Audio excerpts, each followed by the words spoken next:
Hi, I'm Anna from Homebound Happy Hour, and I am once again bringing to you something kind of strange out of my own head. So Andy had this pretty amazing watermelon at home last week, but it was ripening a little bit fast for us. So he put it in the freezer, and I just thought, well, I'm going to use that. So just to get us started today, I'm going to put some big chunks of the still frozen, you can see, watermelon into my tin. And then I'm going to muddle it. Hopefully I can. It's a little too frozen, maybe. And I'll just probably end up embarrassing myself, but here we are. So this is going to be, since it is frozen, in lieu of ice today for our shaker. And then I'm just going to throw some more pieces in there. And you know what'll help is if I start adding the liquid, so then we can maybe muddle a little bit easier. That's not too bad. I think that one piece was just so big. All right. So I put like a good amount of the watermelon in the tin. I'm going to go ahead and add, I made up a little bit of brown sugar monk fruit simple syrup, which is basically like demerara. So we're going to do 1 ounce of that for these 2 drinks. And then I'm going to do 1.5 ounces of lime juice.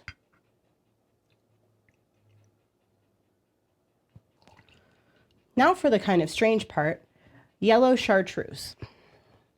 This one I've mentioned before is like a little on the sweeter side as far as the chartreuse goes. It's kind of less licoricey than the green. But the yellow is, it brings out the nice fruit flavors and other things. So I think it'll pair nicely with the watermelon, although I haven't tried it yet, so we'll see.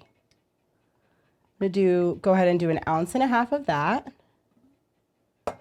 So 0.75 per drink.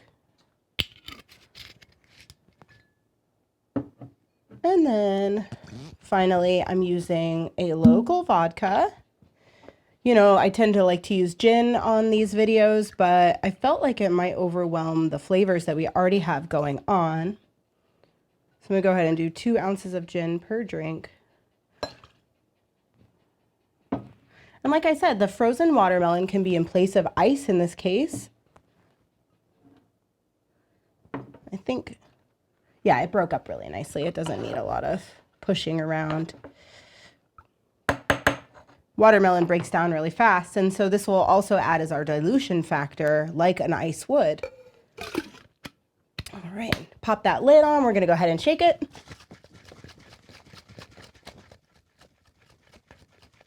Get the flavors nice and infused in there. And I feel the lid wants to come off, so I'm going to go ahead and, oh yeah, that looks great. Watermelon will foam when you shake it, so. All right, so we're going to do this one on the rocks today. Whoop. It is pretty warm here in San Diego, so our ice has gotten stuck together. Break that up a little bit. Just from sitting here this couple of minutes, it's already gotten pretty solid. All right.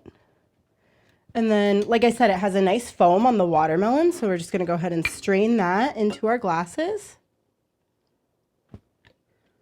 But you may recall it was frozen, so it's kind of difficult to come out.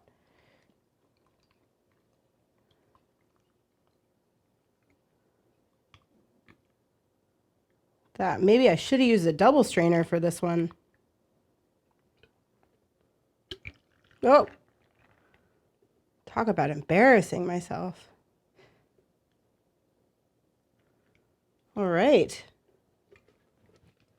So that is our drink, folks. I have yet to name this, but I'm sure by the time I post the video, I will. I'm just going to garnish with a little chunk of frozen watermelon on each one.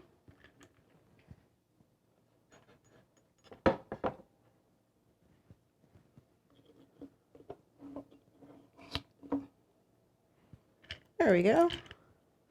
All right. Cheers.